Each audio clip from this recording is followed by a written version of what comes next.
Hey, thanks for hanging out with me today. We'll be going through the Magicka Nightblade PvE Healer.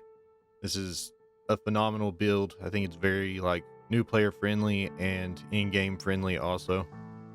It gives you a lot of sustain and there's a lot of stuff you can change out for different parts of different dungeons and trials.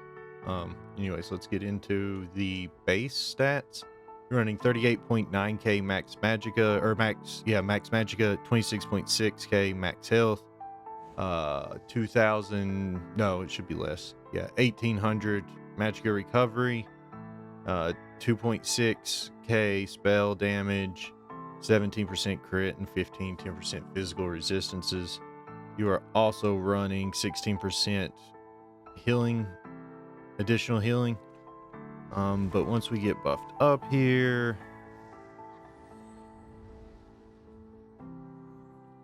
you're running 24%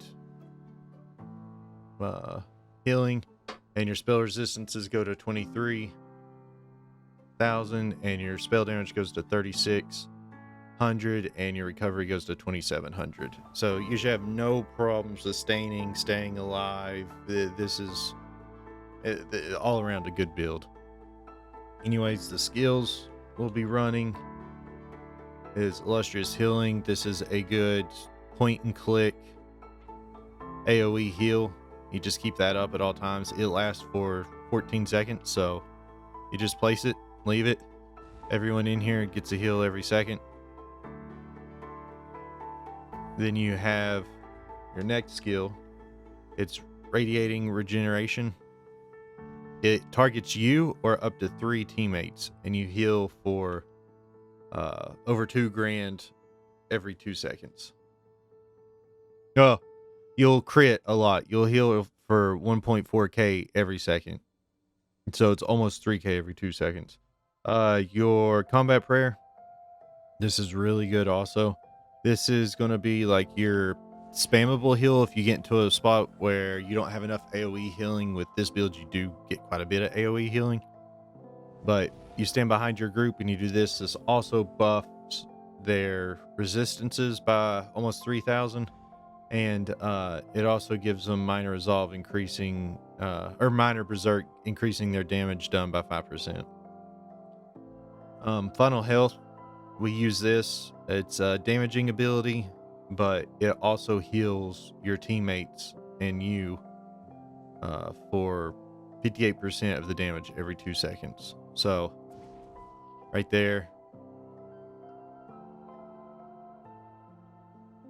That's all you had to do, is just hit something with it and it'll heal. It also, I mean, it's good for clearing, if you're questing or anything, it helps out. And then you have Healthy Offering, which is your way to keep up 100% minor mending, which just increases your healing by 8%. This is how we get 24% additional healing. That's a super useful skill. And then we have Aggressive Warhorn. This is just really good for if you can coordinate with your DPS and stuff, you can hit this before they hit their ultimate to make sure it increases the damage like crazy. It gives extra max magicka and stamina, and also increases critical damage by 20%. That's super good. Next thing is Refreshing Path. This is a heal over time that lasts 12 seconds in a pretty decent cone. It heals for almost 1,400 per second base. You get a little extra when you throw in everything else.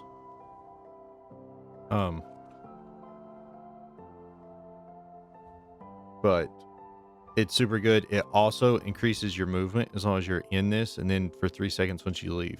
So you can run through dungeons real quick, catch up to the group, or if the group's trying to just speed run stuff, it really helps out because it's just like a group speed buff. Blockade of Frost. We have this ice staff on this build because when you use this, not only can it chill the enemies, but it gives everyone a little bit of a shield.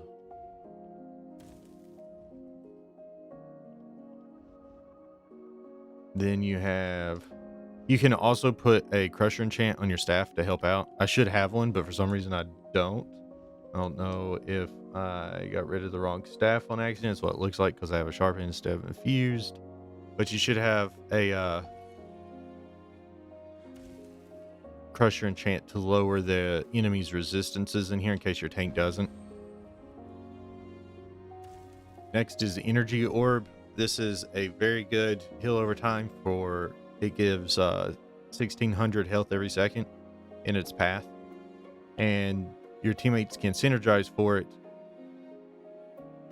and it'll give them a big chunk of health, and it'll also give them a big chunk of whatever their other resources, the biggest magicka or stamina. It's a super good ability all around. You pretty much have to have this unless you're playing on a Templar, which even on a Templar I prefer it. Just to help your enemies or help your teammates sustain and give them an extra burst heal if they need it. Next is the Sanguine Altar. This is your flex spot. This adds minor lifesteal to the enemies. So you place this, and anytime, every second that your team engages an enemy, they get 630 health. But it also gives they can synergize it and get 40% of their max health in a heal in case it's like a oh shit heal. Then you have siphoning attacks. You keep this up at all times. It helps you with sustain because your light attacks and heavy attacks give you even more resources back. And when it runs out, you get a chunk of resources back also. The longer it lasts, the more you can get up to 4270 additional magicka if you let the whole thing go through the 20 seconds. But if you wait and do it every 10 seconds or 15 seconds, you'll get magicka back. It helps with sustain like crazy. Then we run the Bolstering Darkness. It is an ultimate. This is like if you're about to take a ton of damage, it's just good to use because it lowers the damage taken by 10%. And it also gives slows the enemies, and then your teammates can hit it for another oh shit heal to get just a ton of health back. 28,000 health over 4 seconds. That's like what, 6,500 health or something like that. I don't know. Every second. So it's like a burst heal back to back to back to back. So that's super good. Other abilities you can put in that spot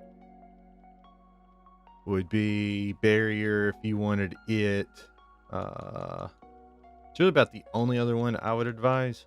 I guess you could use soul shred and switch it to soul siphoning. It's a really big burst heal also. And it increases your teammates' healing received by 16%. So if it got real bad and you kept dying on a certain boss, you could use this. I just like the damage reduction, and it makes your job as a healer much easier. For your flex spot where the Sanguine Altar is, you can use Aspect of Terror, and then let's see, is it this one? Yeah, and you can do Mass Hysteria there. So for like gigantic ad pulls, you can use this, and it's just super nice. So your teammates, not only will they not be taking damage for 4.7 seconds, but you also lower the weapon and spell damage of the enemy. So they'll be taking less damage when the stuff comes back up. Another one is Drain Power. And then to enemies hit grants. Wait a second. Yeah, Sap Essence. You can do this. And it heals your teammates and stuff. So this can be in big ad pools. This can be a massive lifesaver because it scales off of how many enemies. No, wait. Healing you and your allies plus 20. Yeah. It scales off of how many enemies you hit. So like some of the Craglorn trials, certain dungeons that you just have gigantic ad pulls, this can be a really useful ability. Let's see, what else do we have? If your team's struggling with sustain, you can put Ellie Drain on here, and it'll help if your team's Magicka based, and you can hit this on enemies, and it'll also like give them Magicka back every time they hit the enemy. Or if you're having to like maybe, I don't know, reduce the physical and spell penetration of an enemy at range because your tank's not using like pierce armor or whatever, you can use this also on that enemy. Let's see, I think that's about all we would use. Guess you could use Circle of Protection, because it would give stamina recovery if you're running with a stamina team. I don't think there's really much anything else.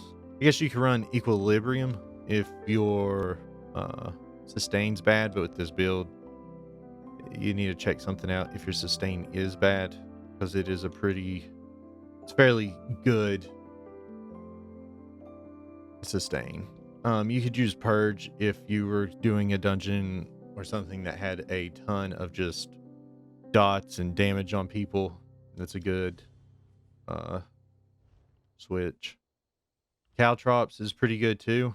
I know it's a stamina ability, but the morph of it is like an AoE major breach. So you can lower, in those big ad pools, you can lower a whole bunch of enemies' defenses. So you hit a lot harder. That's about it on the skills. The gear sets I run are a little weird. Well, one of them is Spell Power Cure. This is just go-to set for any healer. When you overheal yourself or an ally, you get Major Courage for 5 seconds, which increases weapon spell damage by 430, which is just stupid good. Then I run Magma Incarnate's monster set, because when you use a single target heal ability, grant the lowest health group member within 28 meters, which is a huge AoE, or a huge area for it to target, minor courage and minor resolve. So this increases their spell and weapon damage by 215 and their armor by 3000, which we already kind of am giving them the 3000 armor buff all the time, but it's still super good. And it'll bounce up to 3 times. So you can hit your whole dungeon group with this pretty much. This is a set a lot of people don't run. I mean, I guess they do in some situations. I just run across a lot of people in dungeons who are like running out of your AoEs and stuff, but they'll come hit your synergies just to get like resources back and stuff. So this gives them a big heal. A lot of new players don't know to like stand relatively soft stack. So you'll have really fresh DPS running around and getting killed just cause, I mean, you can't chase everyone around. So it just helps with keeping them alive and gives a little critical damage.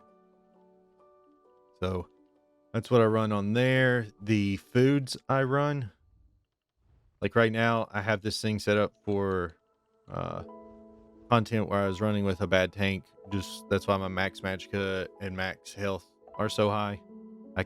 He kept losing aggro and I kept taking some damage, so it just helped me stay alive a little bit. You can also run Witch Mother's Potent Brew, which increases your base Magicka recovery to 2200, and it just lowers your health and Magicka a tad. You can also run Ghastly Eyeball, and that'll increase your recovery even more, and it'll keep your max Magicka pretty high. You do take significantly lower health, which 22k is pretty decent if you have a tank that can hold aggro and stuff. So that's not a bad choice either. This is usually the food I run the most, and a lot of times I can switch out this skill here. If I do that, I can switch out siphoning attacks for any other skills I want, even like an execute to help at the end with damage after keeping buffs up. Champion points in the blue tree, we run From the Brink. It just helps out with enemies that, you know, maybe run outside of your ring or whatever, or your area that you're trying to catch up with. It'll give them a big damage shield to help you catch up on the healing if they get too low.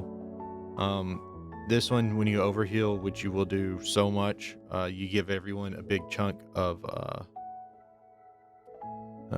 recovery, health, magicka, and stamina. So this is a big help. That's why we run that big magicka pool. This is based off of your max magicka, and it's capped at 150. I really don't know what that would be. I guess that'd only be 30k, which is simple to get. And then, well, of course, we run, I'm not going to go over all those. We run Arcane Supremacy. I think that's it.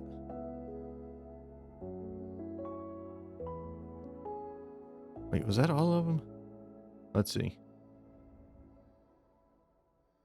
Oh, Hope Infusion.